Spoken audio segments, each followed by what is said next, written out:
So the test to determine the applicability of section 52, that is this concept of lis pendens, is the nature of the claim in the suit and not the property in dispute. We are not concerned with whether it's a residential property, commercial property, industrial property, or whether what is the value of this property and stuff, but we are basically concerned with what are parties claiming in this suit, right? Are they asking question with regard to title or ownership of the property, or is it just a case for recovery of money in the form of rent which was supposed to be paid? So we are basically concerned with what is the subject matter of the case, and based on that it would be decided whether section 52 is going to be applied in a certain case or not.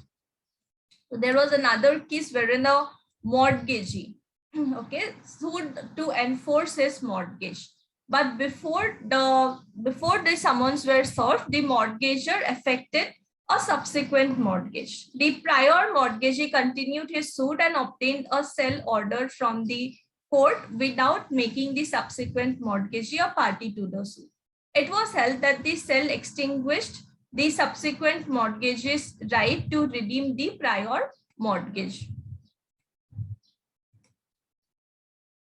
Sale extinguished the right of the subsequent mortgage's right to redeem the prior mortgage. So it basically is like one person mortgaged his property and he filed a case, right? But before this notices were served, he filed a case, but before notices or summons were being served, basically court would inform the parties, right, that a certain case is being filed and you need to appear before court for hearing. That is called as summons.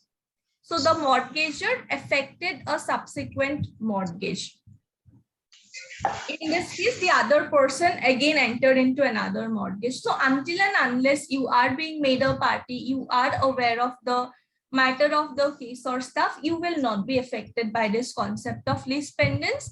But the moment you are made a party to it, you will not be able to like escape from it. You cannot say that, okay, I anyways did the transfer or stuff.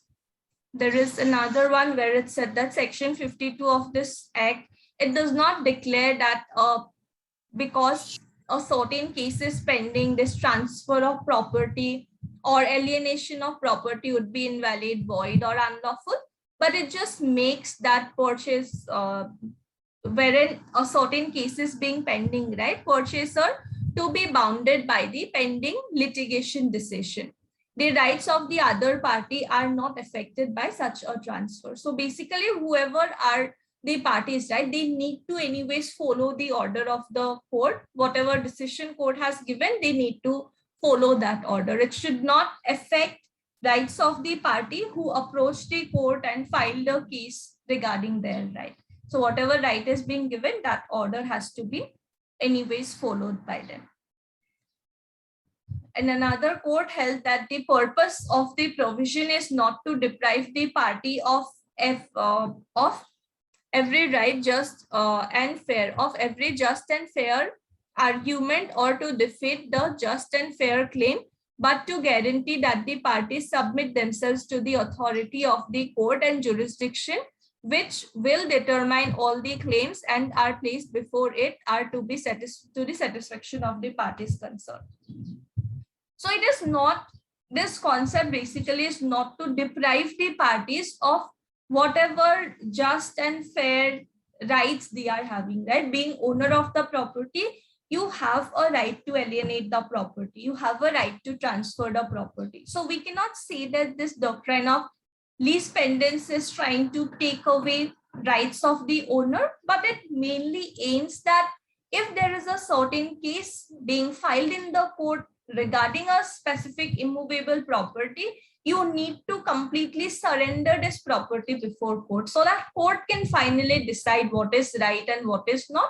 And after that, you can alienate the property, do whatever. So it's not aiming at depriving parties from their legal rights, but it basically tries to believe that if you are filing a case before the court, you need to wait for its decision also. It's not like you file the case and otherwise you are just doing your stuff. That should not also happen. And then there is this conclusion that it is based on this concept of justice, equity, and stuff, and it is given as a statutory provision under Section 52 of the Transfer of Property Act.